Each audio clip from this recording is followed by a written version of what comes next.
स्वागत है दोस्तों आप लोगों का आपके अपने YouTube चैनल हिंदी मंथन पर। मैं रणजय सिंह आप लोगों का तहे दिल से स्वागत, अभिनंदन और वंदन करता हूं। जैसा कि इसके पहले वाली क्लास के अंतर्गत हम लोगों ने शब्द की शुरुआत की थी और शब्द की शुरुआत के अंतर्गत अभी तक जो हमने पढ़ा वो तत्सम, तद्भव, देशज, विदेशज, अर्थतत्सम और शंकर शब्दों के विषय में पढ़ा। यहाँ तक की चीज़ें समाप्त हो चुकी थी। उसी श्रृंखला को और आगे बढ़ाते हुए आज हम लोग पढ़ेंगे व्युत्पत्ति या रचना या संरचना या बनावट के आधार पर शब्द के कितने भेद होते हैं और उनकी अपनी क्या खास पहचान होती है। आइए देखते हैं किसके आधार पर। आज जो हम लोग पढ़ेंगे वो पढ़ेंगे व्युत्पत्ति के आधार पर। व्युत्पत्ति, इसी को हम लोग कहते हैं बनावट, या इसी को हम लोग और कहते हैं रचना के आधार पर, या इसी को हम लोग कहते हैं संरचना के आधार पर। संरचना के आधार पर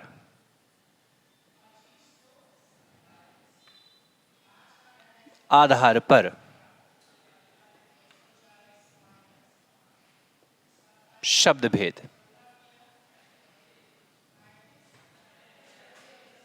शब्द भेद कितने होते हैं? 3 होते हैं। अब वो 3 कौन कौन से हैं, ध्यान रखना। उसमें जो पहला भेद है उसे तो हम कहते हैं रूढ़ शब्द। क्या कहते हैं? रूढ़ शब्द कहते हैं। और दूसरे को कहते हैं यौगिक शब्द। यौगिक शब्द। और तीसरे को कहते हैं योग रूढ़ शब्द। योग रूढ़ शब्द।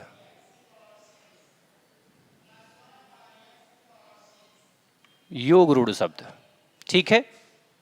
क्या कहते हैं? योग रूढ़ शब्द कहते हैं।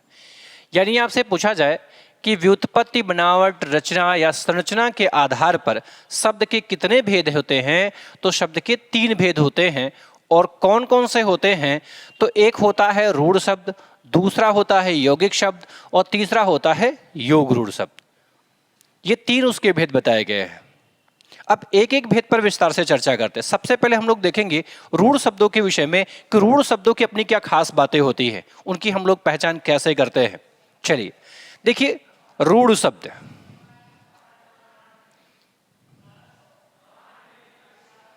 रूढ़ शब्द। अब इस रूढ़ शब्द को अगर हम लोग समझें अच्छे से तो आपको एक बात इसमें समझ में आ रही होगी कि ये जो रूढ़ शब्द है, रूढ़ शब्द ये आज का थोड़ी ना शब्द है। रूढ़ शब्द आपने बहुत बार कहावतों में भी सुना होगा, लोगों को बोलते समय, बातचीत करते समय भी सुना होगा। जैसे हम लोग कहते नहीं कि अरे वो यार बड़ी रूढ़वादी विचारधारा के व्यक्ति हैं। अब बड़ी रूढ़वादी विचारधारा के व्यक्ति है का मतलब ये हुआ कि वो पुरानी परंपराओं के व्यक्ति हैं, उनकी सोच पुरानी है। उनकी सोच क्या है? तो उनकी सोच पुरानी है। तो यहां से एक बात सामने निकल के ये आती है कि यदि आपसे पूछा जाए कि रूढ़ का क्या अर्थ होता है, तो रूढ़ का अर्थ पुराना होता है। रूढ़ का अर्थ क्या होता है? पुराना। रूढ़ का यदि आपसे अर्थ पूछा जाए तो रूढ़ का अर्थ क्या होता है? पुराना होता है। अच्छा, दूसरी महत्वपूर्ण बात ध्यान में रखना, ये जो रूढ़ शब्द है, अगर इस रूढ़ शब्द को ही हम लोग बहुत ध्यान से देखें, ये जो रूढ़ शब्द लिखा गया है, अगर इस रूढ़ शब्द को ही हम लोग बहुत ध्यान से देखें तो ये अपने गुणों की व्याख्या स्वयं करता है। जो रूढ़ शब्द होते हैं, रूढ़ शब्द, इन रूढ़ शब्दों की सबसे खास बात यह होती है कि अगर रूढ़ शब्द का ही मैं क्या करूं? टुकड़े करूं, तो क्या आपको लगता है कि इस रूढ़ शब्द के सार्थक खंड बन सकते हैं? क्या इस रू का और इस ढ़ का कोई अर्थ है? नहीं। अर्थात यहीं से नियम बाहर निकल के क्या आता है कि रूढ़ शब्द उन शब्दों को कहा जाता है जिनके सार्थक खंड न किए जाएं। भाई क्या इसका कोई अर्थ है? नहीं। ये क्या है? निरर्थक है। ये क्या है? निरर्थक है। और ये क्या है? ये भी निरर्थक है। क्या है? निरर्थक है। अर्थात इन दोनों ही पदों के कोई भी अर्थ नहीं है। और रूढ़ शब्दों की यही खास बात होती है, यही खास पहचान होती है कि वे शब्द जिनके सार्थक खंड ना हो सके, वे शब्द जिनके सार्थक टुकड़े ना हो सके, उनको ही हम क्या कहते हैं? उनको ही हम रूढ़ शब्द कहते हैं। इनकी खास पहचान है। और यहीं से परिभाषा निकल के सामने आती है। अगर आप परिभाषा का निर्माण करना चाहते हैं तो आप परिभाषा इसकी क्या बनाएंगे? परिभाषा, वे शब्द जिनके सार्थक खंड ना किए जा सकें, जिनके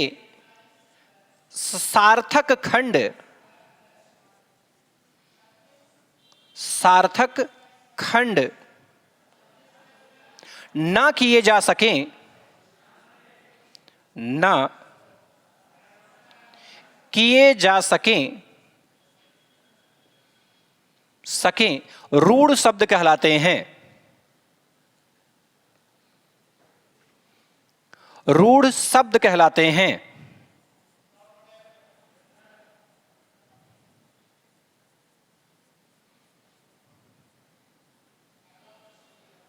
रूढ़ शब्द कहलाते हैं।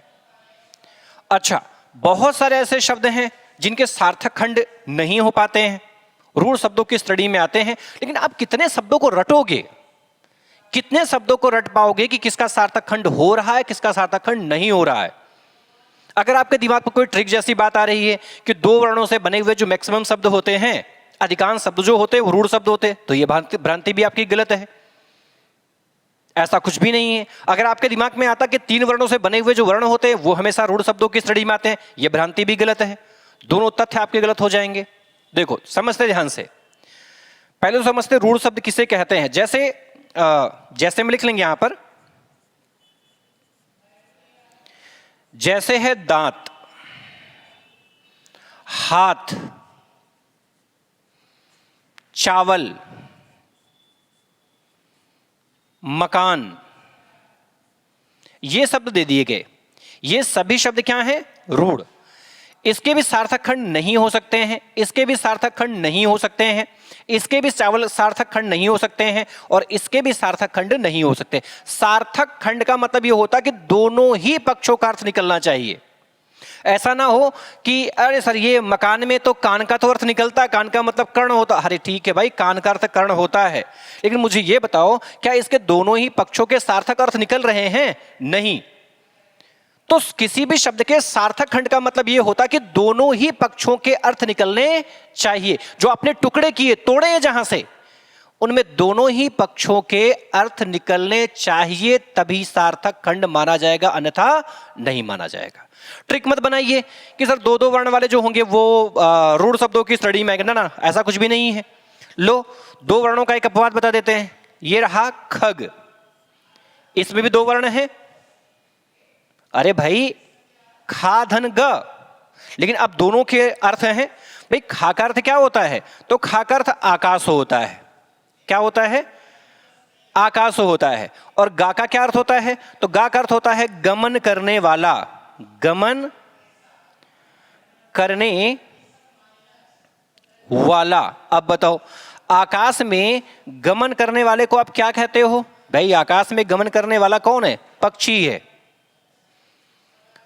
नहीं सर, तीन तीन वर्ण होंगे तो ऐसा हो सकता नहीं, ऐसा भी कुछ नहीं है। लो, तीन वर्ण का भी देते हैं। जैसे दिया गया है क्या? पंकज शब्द दिया गया है, पंकज। इसमें तीन ही वर्ण है। जैसे मकान में है, मकान है, चावल में जैसे तीन तीन वर्ण, वैसे तीन वर्ण इसमें भी है। लेकिन आपको पता है कि इसमें पंक धन जा, पंक माने कीचड़ और जा मतलब जन्मा, और कीचड़ में जन्मा कौन? कमल। अर्थात पंकज का क्या अर्थ हुआ? तो पंकज का अर्थ हो गया कमल,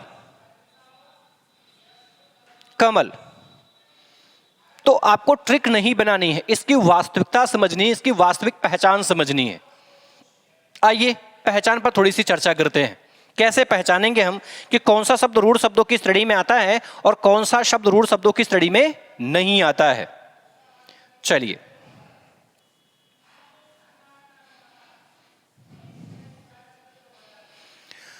पहचान देखते हैं।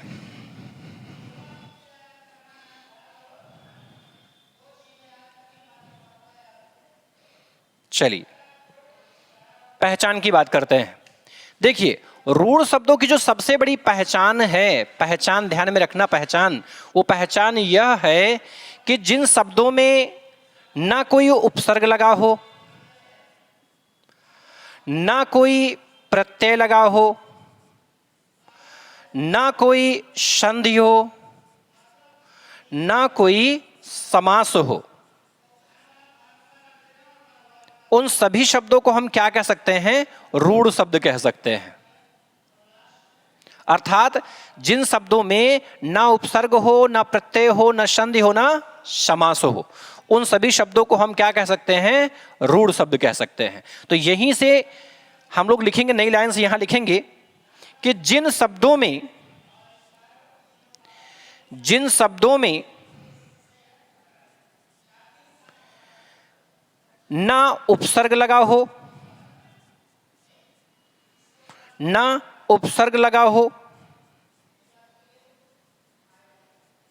ना प्रत्यय लगा हो,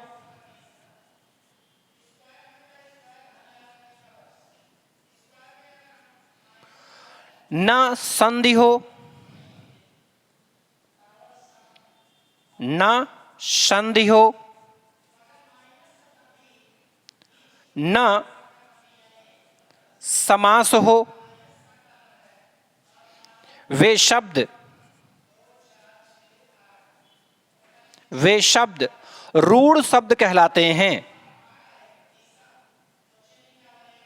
शब्द कहलाते हैं।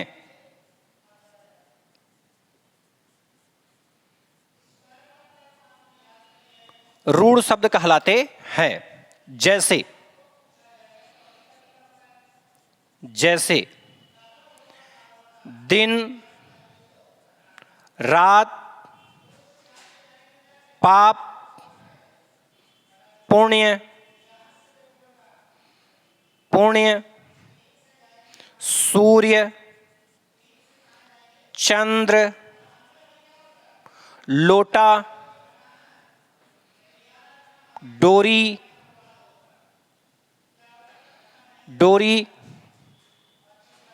चिड़िया,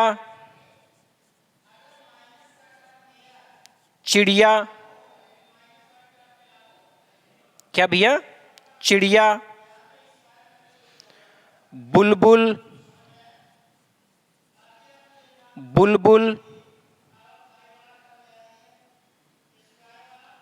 पगड़ी,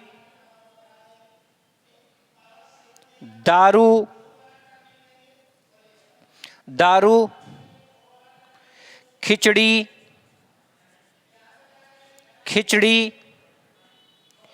खिड़की, ये सारे शब्द हो गए। इनमें से कोई ऐसा शब्द नहीं है जिसमें कहीं भी उपसर्ग लगा हो, जिनमें किसी में शब्द में प्रत्यय लगा हो, किसी शब्द में ना तो संधि की स्थिति है ना ही समास की स्थिति है। इसलिए सारे के सारे शब्द क्या हैं? तो ये सारे के सारे शब्द आपके रूढ़ शब्दों की श्रेणी में आते हैं। एक और महत्वपूर्ण पहचान पर चर्चा करेंगे। देखिए दूसरी खास पहचान इसकी क्या होती है? पहली खास पहचान तो ये हो गई, दूसरी पहचान ध्यान रखेंगे। देशज शब्द, मैंने क्या कहा भैया? देशज शब्द, विदेशज शब्द, विदेशज शब्द भी रूढ़ शब्दों की श्रेणी में आते हैं। रूढ़ शब्दों की श्रेणी में आते हैं।